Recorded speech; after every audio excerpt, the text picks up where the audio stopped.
इब्तदा होती है एक ऐसे शख्स के मुतालिक के जहां पर जिस पर यह इल्जाम आयद किया जा रहा है कि वो एनक्यूएम लंदन का कारकुन है।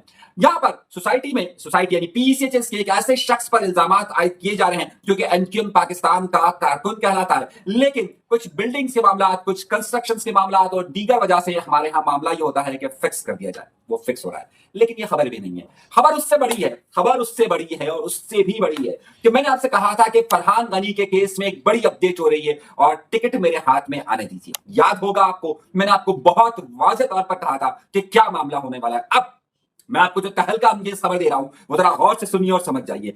कल यानी कि जब आप ये प्रोग्राम शायद देख रहे हो 2 सितंबर होगी। 2 सितंबर को अदालत ने इंसदाद दहशतगर्दी की अदालत में मुकदमा लगा हुआ है फरहान गनी वर्सेस सोहेल हाफिज सोहेल साहब। ये वही बड़ा अहम केस है कि जिसमें सईद गनी के भाई फरहान गनी को इंसदाद दहशतगर्दी के मुकदमे में गिरफ्तार किया गया था। फिर उनकी 28 अगस्त को उनको दोबारा 3 दिन का रिमांड दिया गया, 28 से फिर 2 दिन का 30 तारीख को रिमांड दिया गया और 29 तारीख की रात को उन्हें थाने से 497 के तहत बरी कर दिया गया था।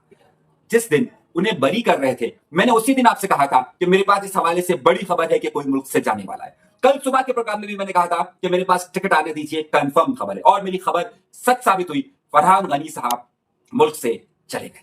फरहान गनी मुल्क से चले गए, जिसे अब 2 तारीख को अदालत ने तलब किया है। अब वो अदालत नहीं आएंगे, अदालत पुकारेगी, आओ भाई फरहान गनी हाजिर हो, नहीं होंगे। कहा जाएगा हाफिज सोहेल हाजिर हो, नहीं होंगे। तो जो बड़ी खबर आने वाली है, जो बड़ी खबर की अपडेट है वो यही है कि अहम मुकदमे में अदालत पुकारती रहेगी, पुकारती रहेगी, पुकारती रहेगी और हमेशा की तरह ताकतवर रिहा होते रहेंगे, रिहा होते रहेंगे, रिहा होते रहेंगे। जो लोग ये कह रहे हैं कि ये उम्रे का टिकट अर्जेंट लिया गया है, वो झूठ बोल रहे हैं। ये उम्रे का टिकट 30 तारीख को ही ले लिया गया था और उम्रे के टिकट के साथ ये बात वाज़ेह तौर पर हो गई थी कि जनाब ये रवानगी तय है। हैरत अंगेज तौर पर जिस पर इंसदाद दहशतगर्दी का मुकदमा हो तो आमतौर पर ईसीएल में नाम रखा जाता है, किसी ब्लैकलिस्ट में नाम बताए। ऐसा कुछ भी कहीं पर भी नहीं हुआ। जब लोग थाने में इंसदाद दहशतगर्दी का मुकदमा होते हुए बरी हो सकते हैं तो इस मुल्क के अंदर कुछ भी हो सकता है। अगर जो चाहे आपका करिश्मा साज कीजिए, ये तो ताकतवरों का मुल्क है। मैं हमेशा कहता हूं कि यहां पर इंसाफ की बात नहीं चलती, यहां पर इंसाफ का कहना नहीं चलता, यहां पर अदल नहीं चलता, यहां जमीर चलते हैं।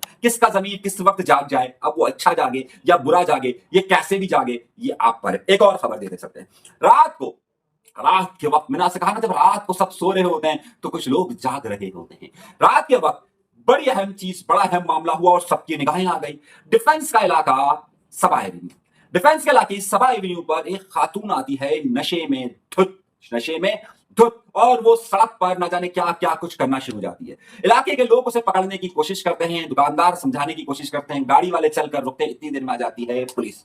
अब पुलिस आ जाती है तो उसके बाद पुलिस उन्हें समझाने की कोशिश करती है और समझाने के बाद भी वो लोग नहीं मानती है, वो खातून नहीं मानती है। तो फिर खबर में आता है नया। अब पुलिस कहती है कि भाई इस खातून को किसी तरीके से पकड़ा जाए। अब जाहिर खातून होती है, पुलिस वाले मर्द होते हैं, वो उसे पकड़ने की कोशिश करते हैं लेकिन मामला हल नहीं होता। और फिर होता क्या है, होता यह है कि पुलिस वाले उसे जबरदस्ती ले जाने की कोशिश करते हैं और फिर उसे थाने ले जाया जाता है। वीडियो जैसे ही वायरल होती है, बिल्कुल वीडियो के वायरल होते ही फौरन ये खबर चलना शुरू हो जाती है कि जनाब देखिए एक औरत के साथ क्या हुआ, औरत के साथ क्या मामला हो गए, औरत के साथ क्या हो गया। लेकिन हर जगह जो चीज आपको नजर आ रही होती है वो वैसी होती नहीं है।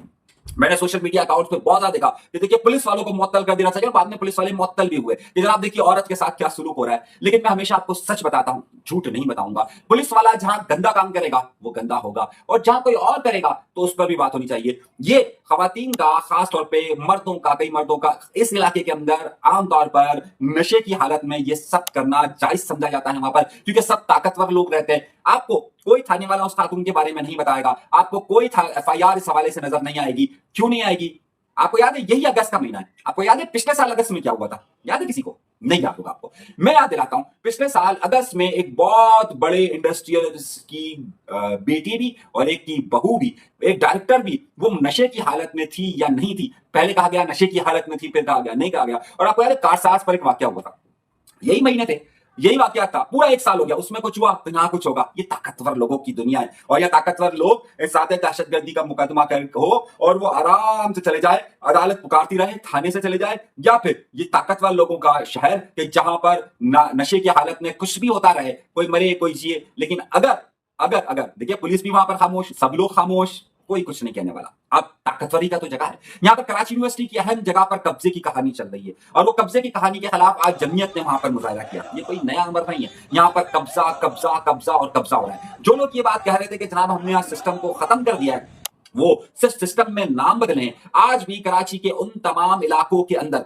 जहां पर कब्जे चल रहे थे, बदस्तूर चल रहे हैं। जहां पर मनमानी बिल्डिंगें बननी थी, बन रही है। जहां पर जोर जबरदस्ती चलनी थी, चल रहे हैं। जहां पर पैकेज चलने थे, बाकायदा पैकेज चलते हैं ना, ये एसबीसीए के इन सबके पैकेज चलते हैं। जहां पैकेज चलने थे वो पैकेज चल रहे हैं। जहां पर पैसा बनना था वहां पैसे बन रहे हैं। तो सब कुछ मामूल के मुताबिक हो रहा है। कोई गरज चमक कर बारिश नहीं हो रही है, कोई इनकलाब बर्पा नहीं हो रहा है। सब कुछ ऐसे ही चल रहा है और शायद ऐसे ही चलता रहे। अभी तक के लिए इतना ही।